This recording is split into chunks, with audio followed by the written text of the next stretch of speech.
I felt the pacing of this movie was insanely inconsistent. 1 minute, I feel like my heart is going to burst out of my chest. And then the next minute, beautiful cinematography with nothing really happening. This movie only had 2 settings, 10 or 100. It was nuts.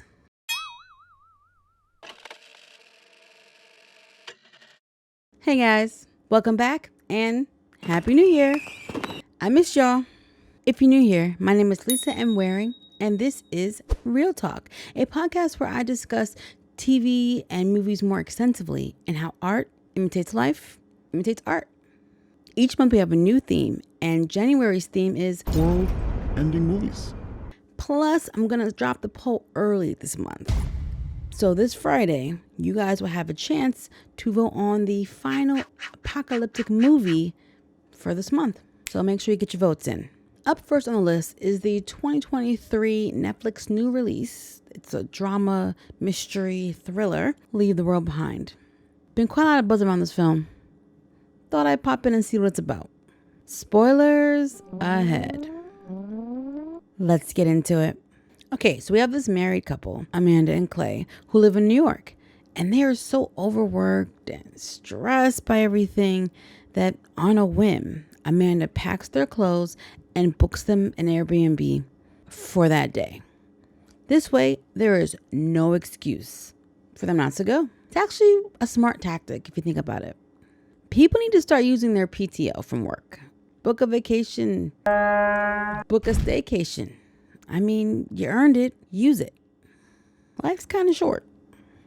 Clay is totally down for the vacay, and they grab their 2 kids, Archie and Rose, and head out. Archie is your average teenage boy, and Rose is your average tween girl who is really obsessed with the show Friends. Like, obsessed. Rest in peace, Matthew Perry. She's on the final season, and she is dying to know how it ends. But she's driving in the car, no Wi-Fi, so now she has to wait. I've seen a few clips of Friends, but I just never quite got into it. They arrive to the house, and it is beautiful. I mean, it is spacious. It is gorgeous. There's a pool. Oh, this is like a dream house. And the listing says, leave the world behind. Wink, wink. Amanda goes into town to do some shopping for the house. As she comes out, she's loading up her car and looks over to see another man, Kevin Bacon, loading up his pickup truck with cases of water, batteries, and other emergency supplies. They make eye contact and she gives him a smile. He does not return it. This doesn't really faze me. I live in Florida. Every time there's a hurricane announcement, this basically happens. So after a little afternoon loving, they take the family and head over to the beach. They're at the beach, they're hanging out, enjoying themselves, and Rose notices a boat in the distance. And they all look at it like, oh, that's very cool. And they keep about their day, chilling, lounging. But Rose points out that the ship is getting closer, and she's paying more attention to it. Again, they're brushing it off, la la la la la la la, but now the boat is scary close, and they realize, oh wait, it's headed right for the shore, right for us. They gather their things and they run just as the boat docks on the shore. That was pretty wild. They're escorted off the beach by an officer, and they're like, what's going on? He tells them that there's been a few of these groundings across other shores, something to do with the failure of the nav system. I'm gonna need a little bit more information than that. They get back to the house, but there's no TV or Wi-Fi signal. Then 2 deer show up in the yard, and Clay's like, that's a good omen. Is it, Clay? Whoever scored this film needs to calm down, all right? All this foreboding music is giving me the anxiety. I don't like it. So the kids have gone to bed, and Amanda and Clay are playing Jenga. Then they get a knock on the door, and they go and open it to find a man and his daughter on the steps. This is George and Ruth, and they inform them that they are the owners of this house. This is your house? Apparently, they were at a symphony in the Bronx when a blackout occurred, and they pretty much decided to come to their rental house. They didn't call because no one's phones are working. I mean, no one's phones are working. Verizon? T-Mobile? What's happening? Understandably, Clay and Amanda are kind of thrown off, but George then proves who he is by reminding Amanda about the email correspondence for the rental property. Amanda is still suspicious, though. Now, George's daughter, Ruthie, does not like Amanda. And it shows. Ruth is in her 20s, and she is giving Amanda all the attitude. You know what? I kind of get it. How you gonna try me in my house?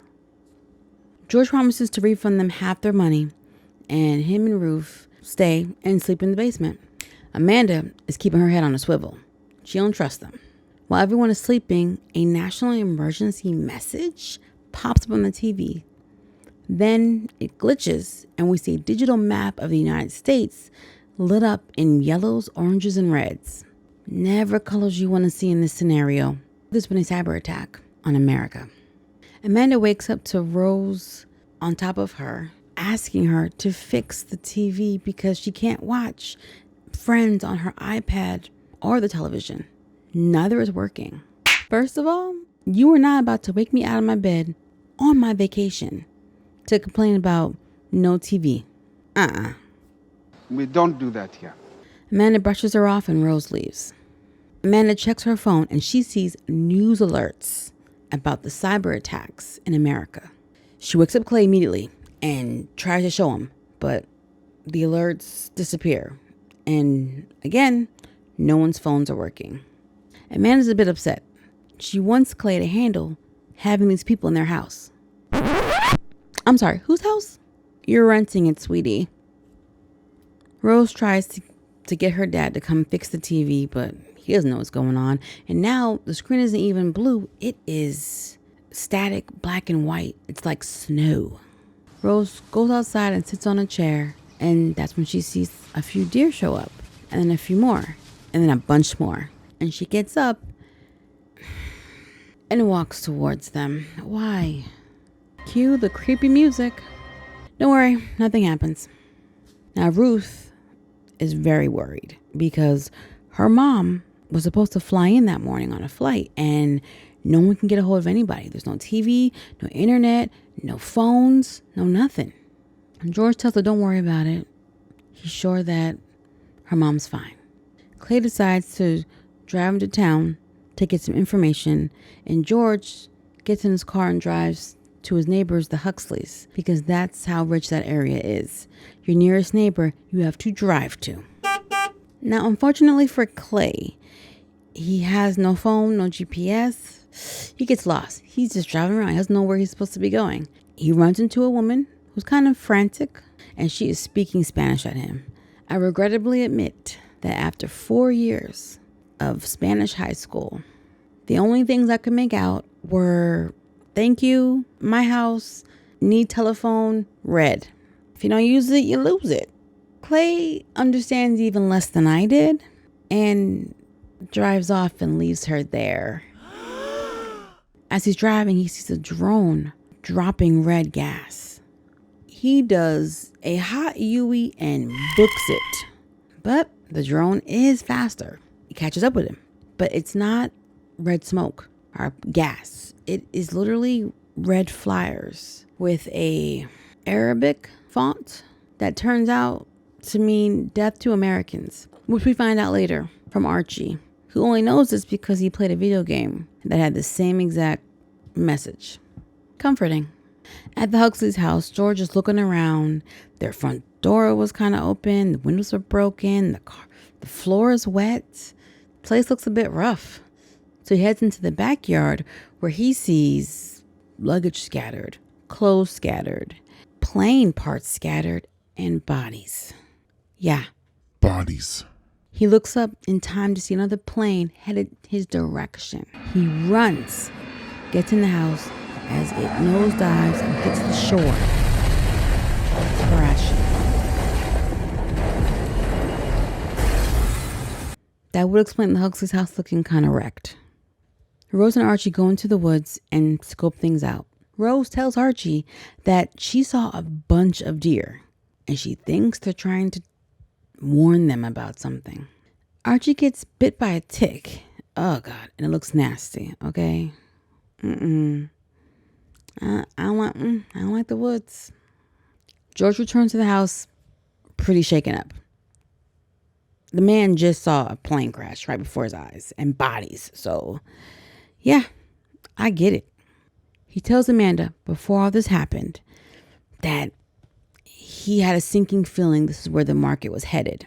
I can't remember what his job was or if they even really told you, but basically he helps rich people. He helps rich people stay rich.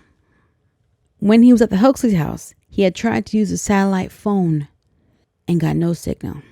The only reason why a satellite phone wouldn't work is if our satellites were out of commission. If you're not sure why that would be a bad thing, you might want to Google it. I mean, this thing is cracking glass. Then a bunch of loud explosions go off in the distance. And there's this ear-piercing noise. And this thing is cracking glass. Everyone, no matter where they are hearing it. It's not good. A warning would be nice before you start playing that high screeching noise movie. Thank you. Thankfully, noise finally stops. That night, though, Archie starts complaining that his head is hurting. The next day, Clay and Amanda grab their family and leave. George protests, but they're like, nope, we gotta go. And they hit the road. They head to the expressway, but it's blocked by a bunch of cars. Amanda gets out and has Clay stay so she can go investigate. I'm gonna be honest, this might ruffle some feathers, but ain't no way I'm gonna investigate anything while my linebacker husband stays in the car. No. Amanda's husband is not a linebacker, but you get it. She looks closer and she sees that all the cars are Teslas and they are new, fresh off the lot. Some with stickers. They're also empty. Another car starts heading their way in the distance, and it suddenly occurs to her that these are self-driving Teslas. As the other car starts driving towards them, she realizes no one is driving it. They get in their car and they just make it out of there before more Teslas start coming in and crashing. They drive back to the house, unsure of what to do next. Clay and Ruth go outside and vape. George and Amanda decide to have a drink in the kitchen. And George admits to Amanda that the reason why he came back to the house with Ruth that night instead of staying in the city is because of a conversation he had with one of his shadier clients. Out of nowhere, this client wanted him to move around a lot of money and told him to take care of himself. Very suspicious. Rose visits her brother's room. This girl is upset because she's on the last episode of the last season of Friends and she can't finish it because nothing is working. Oh my gosh, Rose, are we still on that? Archie tells her to stop obsessing over it. He's coughing and his skin's a bit blotchy. He's not looking too well. Something might be wrong. Something is wrong because the next day he wakes up, says his mouth feels funny, and then he starts pulling out his teeth with no problems. They're just boop coming out. It's gross. Oh, also Rose is missing. So yeah, there's that. Archie thinks it might be the bug that bit him. Maybe it's Lyme disease. Okay, I looked it up. You just got bit yesterday, my dude. That is not how none of that works. Amanda mentions the guy, Kevin Bacon, who she saw the other day loading up his pickup truck with supplies. She's like, I think he knew. George immediately knows who she's talking about. Oh my gosh, that's Danny, the contractor who remodeled my house. I know where he lives. Archie needs a doctor, but all the expressways are blocked. There's no way they can get him to one. So they split up. Amanda and Ruth go looking for Rose, and Archie, George, and Clay go to Danny's house. But it is not a friendly visit. Danny has his shotgun on the porch and he is on edge. It's like he's prepped for something hostile. They tell Danny about Archie, and Danny thinks Archie may have succumbed to some kind of microwave radiation, maybe even caused by the noise that they've been hearing. I told you, everybody heard that screeching noise. So Danny's basically like, sorry guys, not my problem. You guys can go. George, shockingly, pulls out his gun and Danny raises his shotgun. He says, I'm not leaving until we get the help for this kid. It's a tense standoff. Now, while this is happening, over with Amanda and Ruth, they are outside in the middle of the woods near a shack, and they are surrounded by deer, up close and personal, like creepy close, looking at them. My heart is pacing, guys. My heart is pacing. Clay manages to calm the whole situation down by stepping to Danny and pleading with him for his son's life. And he admits that I don't know how to do anything without my phone and GPS. I am a useless man. Odd. Feels like that's some kind of message the creator is trying to communicate to me.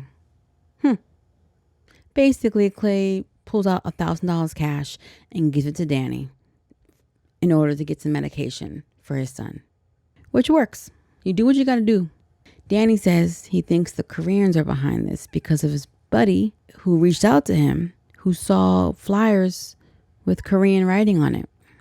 Then Clay tells him about the flyers with Arabic writing on them.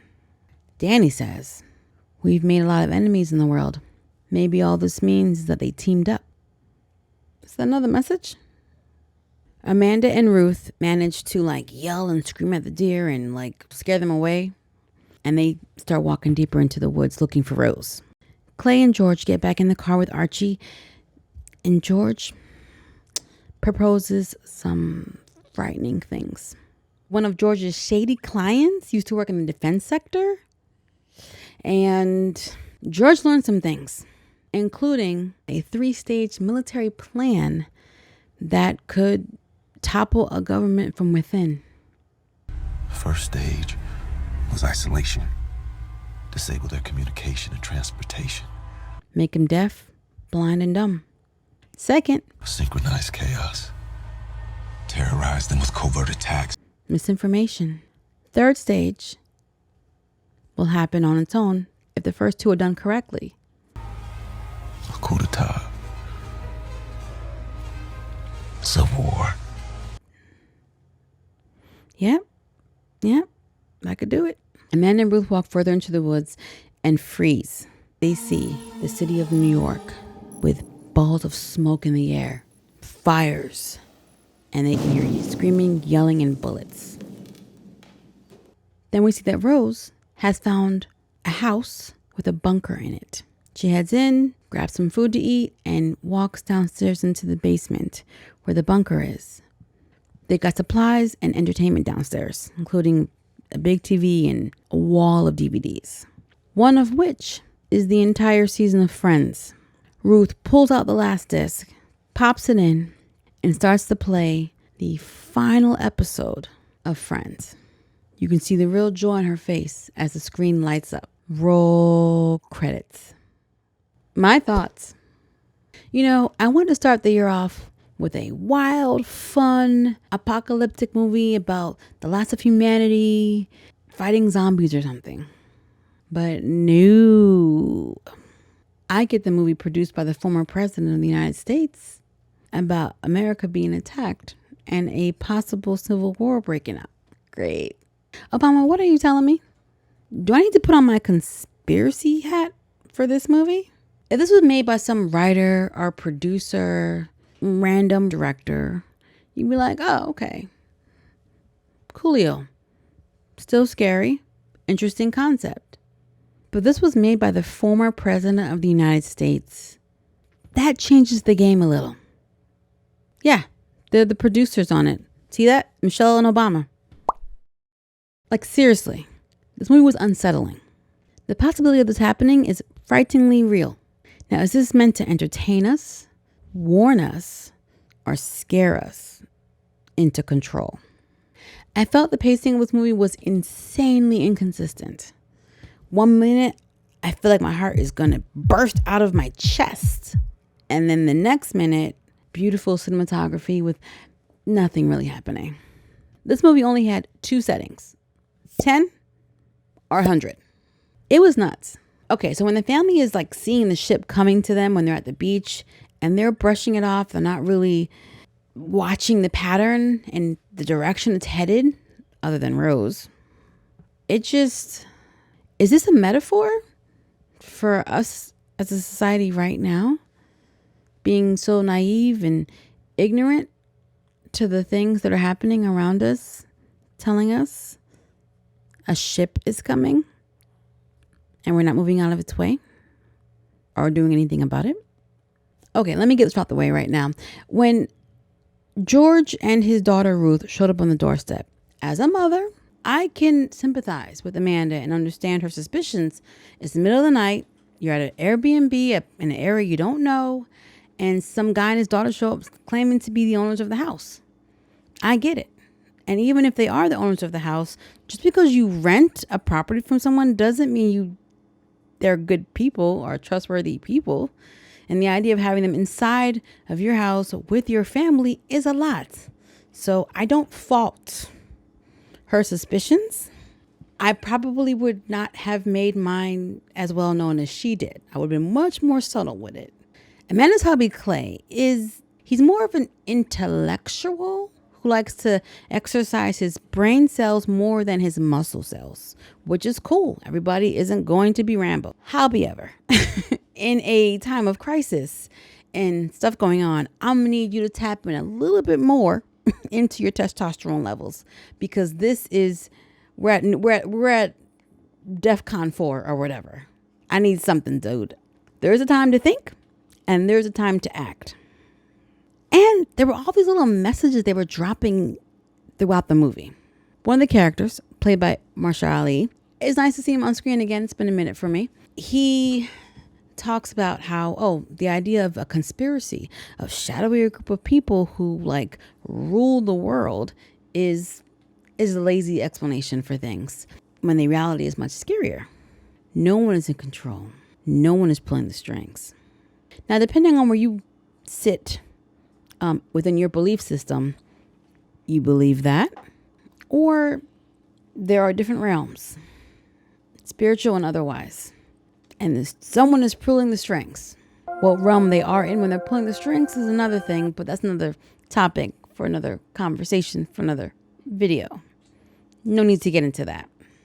And then there was the line where Kevin Bacon's character said, haven't you been picking up on what's going on here? We've all been deserted. Are you telling me not to trust in my government? Not to rely on my government?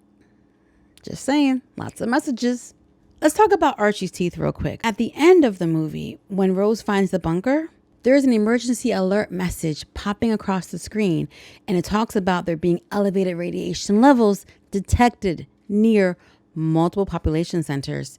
So I think it was radiation. Now, the question is, why did it only affect Archie? It's not like he was off by himself. At any given point, he was either with his family or with his sister. Is he just more sensitive? His DNA, his body composition, or perhaps they just haven't shown signs of the radiation yet? Okay, let's talk about the deer. Okay, their presence and appearance were eerie, and they were like a warning, but their behavior suggested that things were unnatural. Like, an argument could be made, okay, that it was alien related. This whole thing was aliens. I mean, I've seen Independence Day and Signs. Animals act funny when invaders come. But I'm not too keen on that theory, because the movie itself feels so grounded in reality. And then there's the autopilot Teslas that could be hacked and controlled. They've already started rolling out, obviously, autopilots and Teslas that can drive you anywhere. And I'm just like, ooh, I'm feeling about that. And this did not help it. New fear unlocked. Thank you, movie. Listen, I joke about Skynet all the time, okay? It might not be the computers that go against us. It might be our enemies handling the computers that go against us.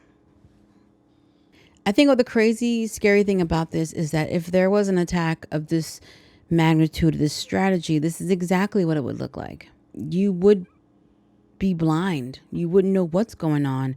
You would be trying to figure things out and survive. And the idea that, like the other message again about Ethan Hawke's character saying, without my phone, I'm useless. I'm a useless man. Like, is it wrong? Listen, I know how to get around where I live without my phone for the most part. But you take me out of my element, what does that mean? Maybe we should all keep some hard copy of maps in the house. And I don't mean like as this being scared, but in case you do run into a GPS problem that's not related to an attack on the country, but maybe the phones are just down in your area. Good to know where you gotta go. I mean, there's definitely more things that I can talk about this film and more things I want to jump into, but that's all the time we have for today.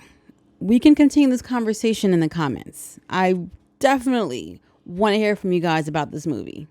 Do you have your basement bunkers ready? In Florida, because we're below sea level, there are no basements in Florida. Anyway, let me know in the comment section. Let's talk about it. Next week's apocalyptic film is The Girl with All the Gifts, which is streaming on Amazon Prime. So check it out, and let's meet back here next week to talk about it. Oh, don't forget to vote this Friday. If you enjoyed hanging out with me today, please hit that like button, subscribe, ring that notification bell so you can always be up to date on what's going on. For early access to episodes, exclusive content, perks, and bonuses, check out my Patreon, NXG Global Productions, and become a part of the community. We're also on Spotify, Amazon Music, iHeart Radio, and wherever else you listen to your podcasts. Links are in the description. Later!